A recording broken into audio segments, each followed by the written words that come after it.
Hello welcome back to our YouTube channel. എല്ലാവർക്കും എൻ്റെ പുതിയൊരു വീഡിയോയിലേക്കും പുതിയ വിശേഷങ്ങളിലേക്കും ഒക്കെ സ്വാഗതം. അപ്പോൾ എല്ലാവരും സുഖമായിട്ടും സന്തോഷമായിട്ടും ഇരിക്കുന്നു എന്ന് തന്നെ വിശ്വസിക്കുന്നു. അപ്പോൾ ഞാനും സുഖമായിട്ടൊക്കെ തന്നെയാണ് കേട്ടോ. അപ്പോൾ ഇന്നത്തെ വീഡിയോയിലേക്ക് നമുക്ക് കിടക്കാം. ഇത് ഇന്നലെ രാവിലെ എടുത്തിട്ടുള്ള വീഡിയോ ആണ് കേട്ടോ. ഇന്നലെ രാവിലെ തന്നെ എഴുന്നേറ്റിട്ടുണ്ട്. മോന് സ്കൂളിൽ പോകണം, പിന്നെ ഓഫീസിൽ പോകണം, അങ്ങനെയൊക്കെയുള്ള കാര്യങ്ങളൊക്കെ ഉണ്ട്. അപ്പോൾ ഞാനൊരു 6 മണിയൊക്കെ ആയപ്പോൾ എഴുന്നേറ്റ് കേട്ടോ. നേരം അങ്ങനെ അങ്ങ് വെളുത്തിട്ടില്ല. അപ്പം ഞാൻ ലൈറ്റ് ഇട്ടു കേട്ടോ. അധികം വെട്ടം ഇല്ലായിരുന്നു, അതുകൊണ്ട് ഞാൻ ലൈറ്റ് ഇട്ടിട്ടുണ്ട്. അപ്പോൾ അതിൻ്റെ ഒരു ഗ്ലെയർ ചെറുതായിട്ട് വീഡിയോയിൽ അടിക്കുന്നുണ്ട് കേട്ടോ. അപ്പോൾ ഞാൻ തലേ ദിവസം രാത്രി അരിയൊക്കെ അരച്ച് വെച്ചിട്ടുണ്ടായിരുന്നു ദോശയ്ക്ക് വേണ്ടിയിട്ട്. അപ്പോൾ അത് ഞാൻ ഉപ്പൊക്കെ ഇട്ട് കലക്കി വെച്ചിരുന്നു കേട്ടോ. അപ്പോൾ അതുകൊണ്ട് മാവ് അത്യാവശ്യം പൊങ്ങിയൊക്കെ വന്നിട്ടുണ്ട്. അപ്പോൾ അത് വെച്ച് ആദ്യമേ തന്നെ ദോശ ഉണ്ടാക്കുകയാണ് കേട്ടോ. അപ്പോൾ ഗോതൂട്ടന് പോകണം, കഴിക്കാൻ കൊടുക്കണം, പിന്നെ കൊണ്ടുപോകണം. ബ്രേക്ക്ഫാസ്റ്റ് തന്നെയാണ് കൊണ്ടുപോകുന്നത്, അറിയാമല്ലോ. നിങ്ങൾ മുന്നേലത്തെ വീഡിയോ ഒക്കെ കാണുന്നവർക്കൊക്കെ അറിയാം. അപ്പോൾ ബ്രേക്ക്ഫാസ്റ്റ് തന്നെയാണ് കൊണ്ടുപോകുന്നത്. അപ്പോൾ ഞാൻ ദോശ ഉണ്ടാക്കുന്നുണ്ട്. ദോശേൻ്റെ കല്ല് ഏതാണ്ട് ചീത്തയായിട്ടുണ്ട് കേട്ടോ. നന്നായിട്ട് അത് ദോശക്കല്ലിൽ നിന്ന് ഇളകി വരുന്നില്ല. ഞാൻ ഇന്നലെ തന്നെ പിന്നെ കടയിൽ പോയി ദോശ പാനൊക്കെ വാങ്ങി കേട്ടോ. പാനും ഒരു ചെറിയൊരു തവ പോലത്തെ ഒരു സംഭവമൊക്കെ വാങ്ങി കേട്ടോ. അപ്പോൾ അത് ഞാനിനി അടുത്ത വീഡിയോയിലൊക്കെ അതും നമ്മുടെ വീഡിയോയിലുണ്ടാവും. അപ്പോൾ ഞാൻ ഇതിൽ വളരെ പാടുപെട്ട് ദോശ ഉണ്ടാക്കുന്നുണ്ട്. ആദ്യത്തെ ഒരു 2 ദോശയൊക്കെ നല്ലോണമൊക്കെ വന്നു, പിന്നെ വന്നില്ല. പിന്നെ ഞാനൊരു മുട്ടയൊക്കെ പൊട്ടിച്ചൊഴിച്ച് ഒന്ന് ഫ്രൈ ആക്കിയൊക്കെ എടുത്തിട്ട് പിന്നെ ഞാൻ ബാക്കി ഒക്കെ ഒരുവിധമൊക്കെ ചുട്ടെടുത്തു. എങ്കിലും അറ്റമൊക്കെ പൊട്ടിയും പൊളിഞ്ഞും ഒക്കെ പോകുന്നുണ്ടായിരുന്നു. അപ്പോൾ ഞാൻ അതൊക്കെ ഒന്ന് തയ്യാറാക്കി വെച്ചതിന് ശേഷം അരി അടുപ്പത്തിടുവാണേ. ചോറ് വയ്ക്കണം. അപ്പോൾ ഞാൻ ഞാൻ പറഞ്ഞില്ല, കുറച്ച് ചോറ് വെച്ചാൽ മതി. ആരും സത്യത്തിൽ കഴിക്കില്ല. എന്നിട്ടും ഇന്നലെ ആരും ഉച്ചയ്ക്ക് ഫുഡൊന്നും കഴിച്ചില്ല. എനിക്ക് പുറത്ത് പോകണമായിരുന്നു, ബാങ്കിൽ പോകണമായിരുന്നു. അങ്ങനെ എല്ലാം കഴിഞ്ഞിട്ട് പിന്നെ പുറത്തുനിന്ന് തന്നെ നമ്മളൊരു ജ്യൂസും ഒരു റോളും ഒക്കെ കഴിച്ചുകൊണ്ട് പിന്നെ ഞാനും മോളും കൂടിയാണ് പോയത്. അപ്പോൾ അതുകൊണ്ട് ചോറൊന്നും കഴിച്ചില്ല. പിന്നെ രാത്രി വച്ചതല്ലേ, എടുത്ത് കളയാൻ പറ്റില്ല. അല്ലെങ്കിൽ രാത്രി ആർക്കും കഴിക്കുന്ന ഇഷ്ടമല്ല ചോറ്. പിന്നെ രാത്രിയാണ് ഞാൻ എങ്ങനെയെങ്കിലും വാരിയൊക്കെ കൊടുത്ത് കഴിപ്പിച്ചത്. അപ്പോൾ അതേ അരിയൊക്കെ അടുപ്പത്തിട്ട് ഇന്ന് നല്ലൊരു അടിപൊളി ഡിഷും കൂടി ഉണ്ട് കേട്ടോ. നിങ്ങൾക്ക് എല്ലാവർക്കും ഇഷ്ടപ്പെടും. നമ്മുടെ മുട്ട ബുർജിയും എഗ് ബുർജിയൊക്കെ ഉണ്ടല്ലോ, അതും ചിക്കൻ തോരനും ഒക്കെ മാറി നിൽക്കുന്ന നല്ല അടിപൊളിയായിട്ടുള്ള ഒരു സോയ ചങ്ക്സ് വെച്ചിട്ടുള്ള ഒരു ഐറ്റമാണ് കേട്ടോ. അപ്പോൾ അതിന് വേണ്ടിയിട്ട് അത് ഞാൻ ഒരു 2 പാക്കറ്റ് ഉണ്ടായിരുന്നു. അത് ഞാൻ വെള്ളത്തിലിട്ട് തിളപ്പിക്കാനായിട്ട് വെച്ചിട്ടുണ്ട്. തലേ ദിവസം വെള്ളത്തിൽ ഇടുന്നെങ്കിൽ അങ്ങനെ ഇടാം. അപ്പോഴത്തേക്കും ദോശയൊക്കെ ആയിട്ട് തലേ ദിവസത്തെ കടലക്കറി കുറച്ചധികം ബാക്കി ഉണ്ടായിരുന്നേ. അപ്പോൾ ദോശേൻ്റെ കൂടെ അത് തന്നെ ഞാനൊന്ന് ചൂടാക്കി എടുത്തിട്ടുണ്ട്. ഞാൻ ഫ്രിഡ്ജിൽ വെച്ചിട്ടുണ്ടായിരുന്നു, അത് ഞാൻ എടുത്ത് ചൂടാക്കി എടുത്തിട്ടുണ്ട്. അപ്പോൾ ഗൗതൂട്ടിന് കഴിക്കാനൊക്കെ കൊണ്ടുപോയി കൊടുത്തു. പിന്നെ അവന് കൊണ്ടുപോകാനായിട്ട് ഞാൻ അന്നേരത്തെ ഫ്രൈ ചെയ്ത മുട്ടയും പിന്നെ ദോശയും കടലക്കറിയും ഒക്കെ എടുത്ത് വെള്ളമൊക്കെ എടുത്ത് കൊണ്ട് കൊടുക്കുകയാണ് കേട്ടോ. ഇന്നിനിപ്പോൾ ഞാൻ തന്നെ അവനെ കൊണ്ടാക്കണം. അപ്പം ഞാനും റെഡിയായി ഇറങ്ങി. അവൻ ഷൂ ഒക്കെ ഇട്ട് ഇറങ്ങുവാണ് കേട്ടോ. ഇത്തവണ യൂണിഫോം പുതിയത് വാങ്ങിയിട്ടില്ല. ഇനിയിപ്പോൾ പുതിയത് വാങ്ങണം. അവൻ്റെ പാൻസിൻ്റെ ഇറക്കമൊക്കെ കുറഞ്ഞിട്ടുണ്ട്. അപ്പോൾ അത് ഒന്ന് മാറ്റണം എന്ന് വിചാരിക്കുന്നുണ്ട്. അപ്പോൾ ഞാൻ പോയി ഗേറ്റൊക്കെ തുറക്കാൻ പോയ സമയത്ത് നമ്മൾ നെല്ലിക്ക ഉണ്ടോ എല്ലാം ഗൗതൂട്ടൻ തന്നെ കുറേയൊക്കെ പറിച്ചു. പിന്നെ ഞാൻ പറഞ്ഞില്ലേ, റോഡിലൂടെ പോകുന്ന കുട്ടികളൊക്കെ പറിച്ചോട്ടേയും ചോദിക്കുമ്പോൾ ഞാൻ പറയും പറിച്ചോളാൻ പറഞ്ഞിട്ട് അവർക്ക് വന്ന് പറിക്കും കേട്ടോ. അപ്പോൾ രാവിലെ അവൻ തന്നെ പറഞ്ഞു 2-3 എണ്ണം പറിച്ചിങ് എടുക്കുമെന്ന് പറഞ്ഞു. പിന്നെ ബസ്സിൽ വെച്ച് കഴിക്കാൻ വേണ്ടിയിട്ടാണ്. അപ്പോൾ അതൊക്കെ പറിച്ചൊക്കെ കൊടുത്തിട്ട് പിന്നെ ഞാൻ അവനെ കൊണ്ട് സ്റ്റോപ്പിൽ വിടാനായിട്ട് പോയി കേട്ടോ.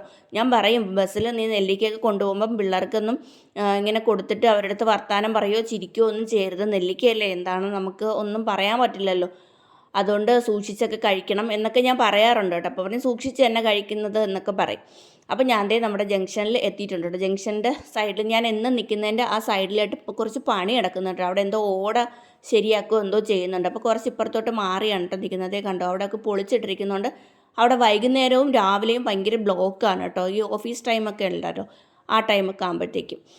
അപ്പോൾ അവനെ കൊണ്ടാക്കിയിട്ട് തിരിച്ച് വന്ന് കൈയും കാലും മുഖമൊക്കെ കഴുകി വേഷമൊക്കെ മാറിയിട്ട് അപ്പോഴത്തേക്കും നമ്മുടെ ചോറ് വെന്തിട്ടുണ്ടായിരുന്നേ. പിന്നെ ഞാൻ അതൊന്ന് വാർത്ത് എടുക്കുകയാണ്. അപ്പോൾ അത് ഞാനൊന്ന് ഇളക്കി കൊടുത്തിട്ട് വാർത്തെടുക്കുക, അല്ലെങ്കിൽ അടിയിൽ ഇങ്ങനെ കുറേ പറ്റി പിടിച്ചിരിക്കുന്നുണ്ടാവും. അപ്പോൾ അതൊക്കെ ഒന്ന് വാർത്തെടുത്തു. ആ സമയം കൊണ്ട് നമ്മുടെ സോയ ചങ്ക്സ് കുറച്ച് ഉപ്പും കൂടെ ഇട്ടിട്ടാണ് തിളപ്പിച്ചെടുത്തത്. അപ്പോൾ അതൊന്ന് ഇങ്ങനെ വീർത്ത് വരും. അത് ഞാൻ നന്നായിട്ട് പച്ചവെള്ളം ഒഴിച്ച് ഒന്ന് പിഴിഞ്ഞെടുത്തിട്ടുണ്ട്. എന്നിട്ട് അത് നമ്മുടെ മിക്സിയുടെ ജാറിലോട്ട് ഒന്ന് ഇട്ട് കൊടുക്കുക. എല്ലാം ഇട്ട് കൊടുത്തിട്ട് അതൊന്ന് ക്രഷ് ചെയ്തെടുക്കുക. മൊത്തത്തിൽ ഇങ്ങനെ അരഞ്ഞ് പേസ്റ്റായി പോകരുത്, ഒന്ന് ക്രഷ് ചെയ്തെടുത്താൽ മതി കേട്ടോ. എന്നിട്ട് അതവിടെ മാറ്റി വയ്ക്കുക. പിന്നെ അതുണ്ടാക്കാൻ വേണ്ടിയിട്ടുള്ള സവാളയും പച്ചമുളകും തക്കാളിക്കും എടുത്തിട്ടുണ്ട്. അതൊന്ന് അരിഞ്ഞ് റെഡിയാക്കി എടുത്തിട്ടുണ്ട്. എന്നിട്ട് ഒരു പാൻ അടുപ്പത്ത് വെച്ചിട്ട് അതിലേക്ക് കുറച്ച് വെളിച്ചെണ്ണ ഒഴിച്ചു കൊടുക്കുന്നുണ്ട്. വെളിച്ചെണ്ണയിൽ ഉണ്ടാക്കണം, എങ്കിലാണ് ടേസ്റ്റ് കൂടുതൽ. എന്നിട്ട് അതിലേക്ക് കുറച്ച് കടുക് ഇട്ട് കൊടുക്കുന്നുണ്ട്. വറ്റൽമുളക് തീർന്നു പോയി കേട്ടോ. അതുകൊണ്ട് വറ്റൽമുളക് ഇനിയിപ്പോൾ വാങ്ങിയാലേ ഉള്ളൂ, അതുകൊണ്ട് അത് ഇടുന്നില്ല. എന്നിട്ട് കടുക് ഒന്ന് പൊട്ടി വന്നതിന് ശേഷം അതിലേക്ക് നമ്മൾ അരിഞ്ഞു വെച്ചിരിക്കുന്ന തക്കാളിയും സവാളയും പച്ചമുളകും ഉണ്ടല്ലോ, അതൊന്ന് ഇട്ട് കൊടുക്കണം. അതൊന്ന് ഇട്ട് കൊടുത്തതിന് ശേഷം അതൊന്ന് നന്നായിട്ട് ഇളക്കി യോജിപ്പിച്ചെടുക്കണം. പിന്നെ അതിലേക്ക് കുറച്ച് ഉപ്പും കൂടി ഇട്ട് കൊടുക്കണമേ, അപ്പോൾ സവാളയൊക്കെ പെട്ടെന്നൊന്ന് വഴന്ന് വന്നോളും.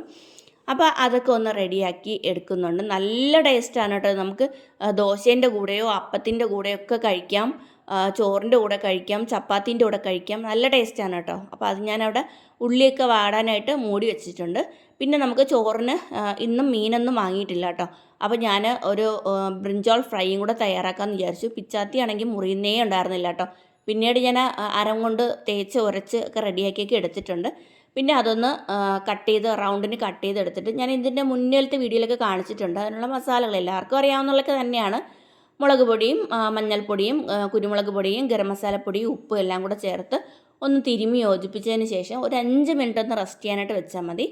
എന്നിട്ട് നമുക്കതൊന്ന് ഫ്രൈ ചേർക്കാം. ഫിഷൊക്കെ ഫ്രൈ ചെയ്തെടുക്കും പോലെ നമുക്ക് ഫ്രൈ ചെയ്തെടുക്കാവുന്നതാണ്. അപ്പോൾ 5 മിനിറ്റ് ഒന്ന് റെസ്റ്റ് ചെയ്യാനായിട്ട് മാറ്റി വെച്ചിട്ടുണ്ട്. അപ്പോഴത്തേക്കും നമ്മുടെ തക്കാളിയും സവാളയൊക്കെ വെന്ത് ഒരുവിധമായിട്ട് വന്നിട്ടുണ്ട് കേട്ടോ. ഇനി നമുക്ക് അതിലേക്ക് ആവശ്യത്തിനുള്ള മസാലകളൊക്കെ ഒന്ന് ചേർത്ത് കൊടുക്കാം. അതിലേക്ക് കുറച്ച് മുളക് പൊടി ചേർത്ത് കൊടുക്കുന്നുണ്ട്. പിന്നെ കുറച്ച് മഞ്ഞൾപ്പൊടി അല്ലല്ലോ, മല്ലിപ്പൊടി ചേർത്ത് കൊടുക്കുന്നുണ്ട്. പിന്നെ മഞ്ഞൾപ്പൊടി കുറച്ച് ചേർത്ത് കൊടുക്കുന്നുണ്ട്. പിന്നെ അതിലേക്ക് കുരുമുളക് പൊടിയും കൂടെ ചേർത്ത് കൊടുത്തിട്ട് അതിൻ്റെ പച്ച മണം മാറുന്നത് വരെ ഒന്ന് ജസ്റ്റ് ഒന്ന് യോജിപ്പിച്ച് എടുക്കണം കേട്ടോ. മസാലയുടെ ആ ഒരു കുത്തലൊന്ന് മാറി കിട്ടാൻ വേണ്ടിയിട്ട് ഒന്ന് ഇളക്കി എടുത്തതിന് ശേഷം നമ്മൾ പിന്നെ ചെയ്ത് വെച്ചിട്ടില്ലേ, ക്രഷ് ചെയ്ത് വെച്ചിരിക്കുന്ന പിന്നെ സോയ ചങ്ക്സ് ഇതിലോട്ട് തട്ടിയിട്ട് കൊടുക്കണം. തട്ടിയിട്ട് കൊടുത്തിട്ട് ഒന്ന് ഇളക്കി യോജിപ്പിച്ച് ആ ഉള്ളിയും മസാലയും എല്ലാം ഈ സോയ ചങ്ക്സിൽ പിടിക്കുന്നത് വരെ നന്നായിട്ട് ഇളക്കി യോജിപ്പിച്ചെടുക്കണം. വെള്ളമൊന്നും ചേർത്ത് കൊടുക്കരുത് കേട്ടോ. എന്നിട്ട് കുറച്ച് ഗരം മസാലയും കൂടെ ചേർത്ത് കൊടുത്തിട്ട് മല്ലിയില ഉണ്ടെങ്കിൽ മല്ലിയിലയും കൂടെ ഈ ടൈമിൽ ചേർത്ത് കൊടുക്കാമേ. എൻ്റെ കയ്യിൽ മല്ലിയില തീർന്നു പോയി, അതുകൊണ്ട് അത് ചേർത്ത് കൊടുത്തിട്ടില്ല. പകരം ഞാൻ പിന്നീട് കറിവേപ്പില ചേർത്ത് കൊടുക്കുന്നുണ്ടേ. അപ്പോൾ അതൊന്ന് നന്നായിട്ട് ഇളക്കിയിട്ട് ചെറു തീയിൽ വെച്ച് കുറച്ചും കൂടി ഒന്നിങ്ങനെ മൊരിയിച്ചെടുത്തിട്ട് തീ ഓഫ് ചെയ്യും കേട്ടോ. അപ്പോഴത്തേക്കും നമ്മുടെ അടിപൊളി ടേസ്റ്റിലുള്ള സോയ ചങ്ക്സ് ബുർജി എന്ന് വേണമെങ്കിൽ പറയാം, റെഡി ആയിട്ടുണ്ട് കേട്ടോ. അപ്പോൾ അത് നല്ല ടേസ്റ്റാണ്, നിങ്ങളൊന്ന് ട്രൈ ചെയ്ത് നോക്കണേ. ഇവിടെ എല്ലാവർക്കും നല്ലതായിട്ട് ഇഷ്ടപ്പെട്ടു. അപ്പോൾ അത് അവിടെ റെഡി ആയിട്ടുണ്ട്. അപ്പോഴത്തേക്കും നമ്മുടെ റസ്റ്റ് ചെയ്യാൻ വെച്ചിരിക്കുന്ന ബ്രിഞ്ചാളിലെ മസാലയൊക്കെ പിടിച്ചിട്ടുണ്ട്. അത് ഫ്രൈ ചെയ്യാനായിട്ട് ഇട്ട് കേട്ടോ. അപ്പോഴത്തേക്കാണ് ഞാൻ ഓർമ്മിച്ചത് ഒരു രസം കൂടി വെക്കാമെന്ന് വിചാരിച്ചു. അപ്പോൾ അതിന് വേണ്ടുന്ന കറിവേപ്പില പറിക്കാനായിട്ട് ഞാൻ ഫ്രണ്ടിലോട്ട് പോയതാണ് കേട്ടോ. അപ്പോൾ ഞാനിങ്ങനെ 2 നെല്ലിക്ക പറിക്കാമെന്ന് പറഞ്ഞ് നോക്കിയപ്പോൾ അതിൽ കുറേ അധികം കുഞ്ഞ് വെളുത്ത ഈച്ചകളുണ്ടല്ലോ, ആ കമ്പിൽ മുഴുവൻ പറ്റി പിടിച്ചിട്ട് ഇങ്ങനെ പറന്ന് വരുന്നു കേട്ടോ. അപ്പോൾ അതുകൊണ്ട് ഞാൻ പറിച്ചില്ല. അത് പറിച്ചാലും നമ്മൾ കഴുകിയിട്ട് തന്നെയാണ് കേട്ടോ കഴിക്കുന്നത്. അതിൽ ഇങ്ങനെ പ്രാണി കുത്തിയ പാടൊന്നുമില്ല കേട്ടോ. അപ്പോൾ അതിങ്ങനെ എന്താണെന്ന് അറിയില്ല, അതിലിങ്ങനെ വെളുത്ത കുഞ്ഞ് ഈച്ചകൾ പോലെ ഉണ്ടായിരുന്നു. അതുകൊണ്ട് ഞാൻ പിന്നെ പറിച്ചില്ല. പിന്നെ ഞാൻ കറിവേപ്പിലും പറിച്ചും കൊണ്ട് അതിൽ ഒന്ന് കുടഞ്ഞ് എടുത്തിട്ട് വന്നു കേട്ടോ. അതിൽ എന്തെങ്കിലും പ്രാണികളോ മറ്റോ ഒക്കെ ഉണ്ടെങ്കിൽ പോട്ടെ എന്ന് വിചാരിച്ചിട്ട് പിന്നെ കഴുകി വൃത്തിയാക്കി എടുക്കുന്നുണ്ട്. അപ്പോൾ അതൊക്കെ ഒന്ന് കഴുകി വൃത്തിയാക്കി എടുത്തിട്ടുണ്ട്. അപ്പോൾ രസം വെക്കാനായിട്ട് എന്തായാലും കറിവേപ്പില വേണമല്ലോ. അപ്പോൾ ഞാൻ കറിവേപ്പില നമ്മുടെ സോയ ചങ്ക്സ് ബുർജിയിലും ഇട്ട് കൊടുത്തിട്ടുണ്ട്, ബ്രിഞ്ചൽ ഫ്രൈയിലും കുറച്ച് ഇട്ട് കൊടുത്തിട്ടുണ്ട്. എന്നിട്ട് നമ്മുടെ രസം വയ്ക്കാനായിട്ട് തുടങ്ങിയിട്ടുണ്ട്. രസം എല്ലാവർക്കും വയ്ക്കാൻ അറിയാവുന്ന തന്നെയാണ്, അതുപോലെയൊക്കെ തന്നെയാണ് ഞാനും വെക്കുന്നത്. മൺചട്ടിയിലാണ് കേട്ടോ വെക്കുന്നത്. അപ്പോൾ അതിൽ കടുകൊക്കെ ഒന്ന് വറുത്തതിന് ശേഷം അരിഞ്ഞു വെച്ചിരിക്കുന്ന ഒരു തക്കാളിക്ക് ഒന്ന് ചേർത്ത് കൊടുക്കുന്നുണ്ട്. അതൊന്ന് നന്നായിട്ട് ഇളക്കി ഒന്ന് ഇങ്ങനെ മെൽറ്റായിട്ട് വരണം. ആ സമയത്ത് കുറച്ച് കറിവേപ്പിലയും കൂടി ഇട്ട് കൊടുത്തതിന് ശേഷം പിന്നെ അതിലേക്ക് ഞാൻ ചേർത്ത് കൊടുക്കുന്നത് നമുക്ക് ഇഞ്ചി വെളുത്തുള്ളി പിന്നെ ചതച്ചത് വേണമെങ്കിൽ ചേർത്ത് കൊടുക്കാം, ഇല്ലെങ്കിൽ പേസ്റ്റ് വേണമെങ്കിൽ ചേർത്ത് കൊടുക്കാം. എൻ്റെ കയ്യിൽ പേസ്റ്റ് ഉണ്ടായിരുന്നതുകൊണ്ട് ഞാൻ അതാണ് കേട്ടോ ചേർത്ത് കൊടുക്കുന്നത്.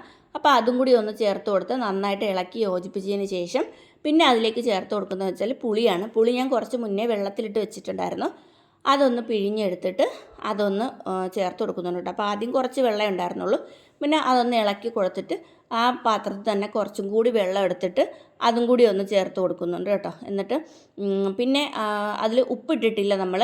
പിന്നെ ഞാൻ കൈയൊന്ന് കഴുകി കേട്ടോ, പുളി ഇങ്ങനെ പിഴിഞ്ഞെടുത്തതുകൊണ്ട് കൈയൊക്കെ കഴുകി ഒന്ന് തുടച്ചതിന് ശേഷം പിന്നെ അതിലേക്ക് വേണ്ടുന്ന പൊടികളൊക്കെ ഒന്ന് ചേർത്ത് കൊടുക്കുന്നുണ്ട്. പിന്നെ മുളക് പൊടി, മല്ലിപ്പൊടി, മഞ്ഞൾപ്പൊടി, കുരുമുളക് പൊടി. പിന്നെ ഒരു കാര്യം ചേർക്കാൻ ഞാൻ മറന്നുപോയി കേട്ടോ രസത്തിൽ. എന്താണെന്നറിയാമോ? കായപ്പൊടി ചേർക്കാൻ ഞാൻ മറന്നേ പോയി രസത്തിൽ. അങ്ങനെ അപ്പോൾ അത് റെഡി ആയിട്ടുണ്ട്. എനിക്ക് ചിലപ്പോൾ സമയത്ത് കൺഫ്യൂഷനാണ് കായപ്പൊടി ചേർക്കുമോ രസത്തിൽ, അത് ചേർക്കൂലേ എന്നൊക്കെ ഉള്ളൊരു കൺഫ്യൂഷനാണേ. അപ്പോൾ ഞാൻ കായപ്പൊടി ചേർക്കാൻ മറന്നുപോയി. അപ്പോൾ ബാക്കിയുള്ള അതൊക്കെ ചേർത്തു ചേർത്ത് സെറ്റാക്കി എടുത്തു. അപ്പോൾ നന്നായിട്ട് തിള വന്നപ്പോഴത്തേക്കും തീ ഓഫ് ചെയ്തു പിന്നെ ഒരു 2-3 പാത്രം നമ്മൾ സവാള ചോപ്പ് ചെയ്തതും പിന്നെ ബ്രിഞ്ചോൾ മസാല പെരട്ടി വെച്ചിരുന്നതും പിന്നെ സോയാ ചങ്ക്സ് ക്രഷ് ചെയ്തതുമായിട്ടുള്ള മിക്സിയുടെ ജാറും ഒക്കെ ആയിട്ട് ഒരു 2-3 പാത്രം ഒന്ന് കഴുകാനായിട്ടുണ്ടായിരുന്നു. അതൊക്കെ ഒന്ന് കഴുകി വൃത്തിയാക്കി എടുക്കുകയാണ് അപ്പോൾ എനിക്കിന്ന് ഉച്ചയ്ക്ക് മുന്നേ എനിക്കൊന്ന് ആറ്റിങ്ങിൽ പോകണം എന്നുണ്ടായിരുന്നു. അപ്പോൾ എനിക്ക് ഞാൻ പറഞ്ഞില്ല, ബാങ്കിൽ പോകണം, കുറേ കാര്യങ്ങളുണ്ടായിരുന്നു. അപ്പോൾ അതൊക്കെ ചെയ്തിട്ട് വൈകിട്ട് 4 മണിയായി വീട്ടിലെത്തിയപ്പോഴത്തേക്കും. അത് കഴിഞ്ഞിട്ടാണ് ഇന്നലെ ഞാൻ വീഡിയോ ഒക്കെ എഡിറ്റ് ചെയ്ത് മീൻസ് വോയിസ് ഓവറൊക്കെ കൊടുത്ത് ഇട്ടത്. അങ്ങനെ പിന്നെന്താണ്, അവിടെയൊക്കെ പാത്രമൊക്കെ കഴുകി നീറ്റാക്കി എന്നിട്ട് സ്ലാബിൻ്റെ പുറമൊക്കെ ഒന്ന് തുടച്ച് വൃത്തിയാക്കി ഇട്ടു അപ്പോഴത്തേക്കും എൻ്റെ ജോലി ഏതാണ്ട് കഴിഞ്ഞു. കാരണം ഉച്ചയ്ക്കത്തെ ഊണിനുള്ളതായി, രാവിലെ ബ്രേക്ക്ഫാസ്റ്റിനുള്ളതും ഒക്കെ ആയിട്ടുണ്ട്. അപ്പോഴത്തേക്കും ചേട്ടന് ചായ അല്ല കോഫി വേണമെന്ന് പറഞ്ഞു. അപ്പോൾ ഞാനും കൂടി ഒരു കോഫി കുടിക്കാമെന്ന് വിചാരിച്ചിട്ട് കോഫി ഒന്ന് ഇടുകയാണ് അപ്പോൾ പാലുണ്ടായിരുന്നു. അപ്പോൾ ഞാൻ കോഫിക്ക് അത്യാവശ്യം മധുരം ഉണ്ടെങ്കിലേ കുടിക്കാൻ കൊള്ളാവും, ഇല്ലെങ്കിൽ അത്ര ടേസ്റ്റ് ഉണ്ടാവില്ല. അപ്പോൾ ഞാൻ കോഫി ഒന്ന് ഇടുകയാണ് കോഫി ഇട്ട് കൊടുത്ത് ഒന്ന് ഇളക്കി നന്നായിട്ടൊന്ന് തിളപ്പിച്ചെടുത്തതിന് ശേഷം, അത് ഇൻസ്റ്റൻറ്റ് കോഫി പൗഡർ ആയതുകൊണ്ട് അരിക്കേണ്ട കാര്യമൊന്നുമില്ല. പിന്നെ 2 കപ്പിലായിട്ട് ഒഴിച്ച് അതും എടുത്ത് കുടിക്കുന്നുണ്ട് പിന്നെ അധികം ജോലിയൊന്നുമില്ല. പിന്നെ ചേട്ടനെ കൊണ്ടുപോകാനുള്ള ലഞ്ച് ബോക്സും കൂടെ തയ്യാറാക്കുന്ന ജോലി മാത്രമേ ഉണ്ടായിരുന്നുള്ളൂ. അപ്പം നമ്മൾ ലഞ്ചൊക്കെ തയ്യാറാക്കി വെച്ചിരുന്നതൊക്കെ പാത്രത്തിനകത്താക്കി റെഡിയാക്കി കൊടുക്കുകയാണ് എല്ലാം സെറ്റാക്കി കൊടുക്കുന്നുണ്ട്. പിന്നെ ചേട്ടൻ ഓഫീസിലൊക്കെ പോയി. പിന്നെ ഞാൻ അധികം വീഡിയോ ഒന്നും എടുത്തിട്ടില്ല പിന്നെ ഞാൻ കുറച്ച് തിരക്കിലായിപ്പോയി. അപ്പോൾ ഇന്നത്തെ വീഡിയോയും വിശേഷങ്ങളും ഇത്ര തന്നെയേ ഉള്ളൂ. നിങ്ങൾക്ക് എല്ലാവർക്കും ഇഷ്ടമായെന്ന് വിചാരിക്കുകയാണ്. ഇഷ്ടമായാൽ ലൈക്ക് ചെയ്യാനും ഷെയർ ചെയ്യാനും സബ്സ്ക്രൈബ് ചെയ്യാതെ കാണുന്നവർ സബ്സ്ക്രൈബ് ചെയ്യാനും ഒന്നും മറന്നു പോകരുത്. അപ്പോൾ നിങ്ങളുടെ സപ്പോർട്ടാണ് എൻ്റെ ഓരോ വീഡിയോസ് ഇടാനുള്ള പ്രചോദനം എന്ന് പറയുന്നത്. എനിക്ക് എന്താണ് വ്യൂസും ലൈക്കും ഒക്കെ കുറവാണ്. അത് നിങ്ങൾ ലൈക്ക് ഇടാൻ മറന്നു പോകുന്നതാണോ അത് ഇഷ്ടപ്പെടാഞ്ഞിട്ടാണോ എന്നൊന്നും എനിക്കറിയില്ല. അപ്പോൾ എന്തായാലും നിങ്ങളുടെ സപ്പോർട്ട് എനിക്ക് നല്ല രീതിയിൽ വേണം അപ്പോൾ ഇത്ര തന്നെയുള്ളൂ. അപ്പോൾ ഇനി നല്ല വീഡിയോയും നല്ല വിശേഷങ്ങളുമായിട്ട് നെക്സ്റ്റ് വീഡിയോയിൽ കാണാം. അതുവരേക്കും ബൈ ബൈ.